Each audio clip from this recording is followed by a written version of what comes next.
ওকে, তাহলে আজকে আমরা শিখে হচ্ছে type conversation in C programming. Type conversation মানে কি? ফর এক্সাম্পল, আমি যদি একটা বেসিক কোড লিখি হ্যাশট্যাগ ইনক্লুড stdio.h, সেকেন্ড লাইনে কি integer main, first bracket, second bracket, আমার লাস্টে হচ্ছে রিটার্ন 0। ওকে, এখন সাপোজ আমি একটা বেলুনের ইন্টিজার a হিসাবে নিলাম 4,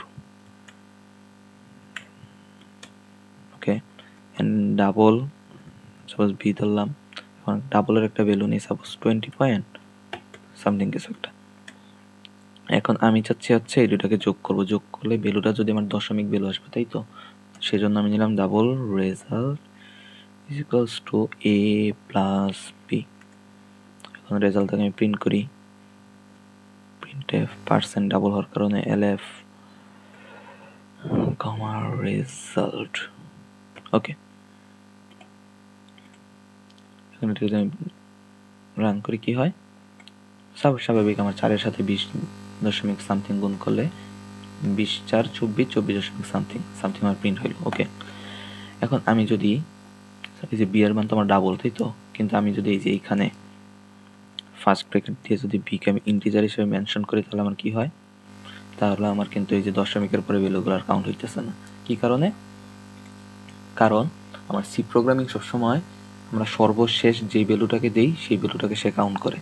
আমি সর্বপ্রথমে ডাবল ভ্যালু দিয়েছি, ঠিক আছে, বাট লাস্টে তো ইন্টিজার ভ্যালু হিসেবে যাকে মেনশন করতেছি, তাই তো?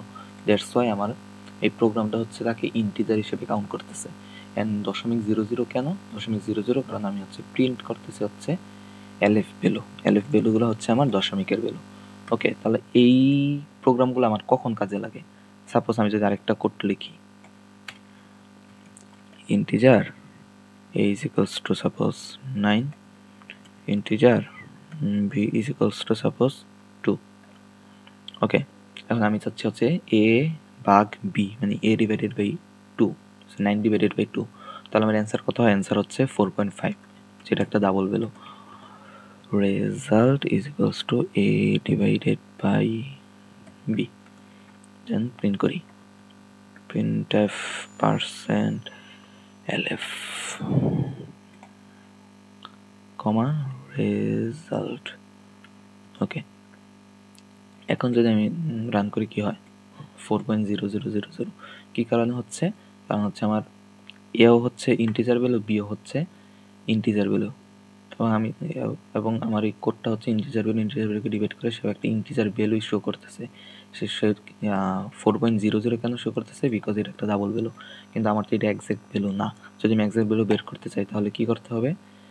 তাহলে হচ্ছে আমার যে কোনো একটাকে ডাবল বলে মেনশন করা লাগবে। সাপোজ আমি যদি a কে ডাবল বলে মেনশন করি, আমার অ্যান্সার 4.50000, তার মানে অ্যান্সার কারেক্ট। অথবা আমি যদি a কে মেনশন না করে যদি b কেও মেনশন করি ডাবল হিসাবে, তাহলে কিন্তু সে আমাকে সঠিক অ্যান্সারই দেখাচ্ছে। ওকে, তার মানে এটাই হচ্ছে আমাদের সি প্রোগ্রামের টাইপ কনভারসেশন। টাইপ কনভারসেশনে কি হয়? আমরা লাস্টে তাকে যেই ভ্যালু দিয়ে মেনশন করি, সে আমাদের সেই ভ্যালু হিসাবে মানগুলা শো করে। ওকে, এটাই হচ্ছে আমাদের সি প্রোগ্রামের টাইপ কনভারসেশন।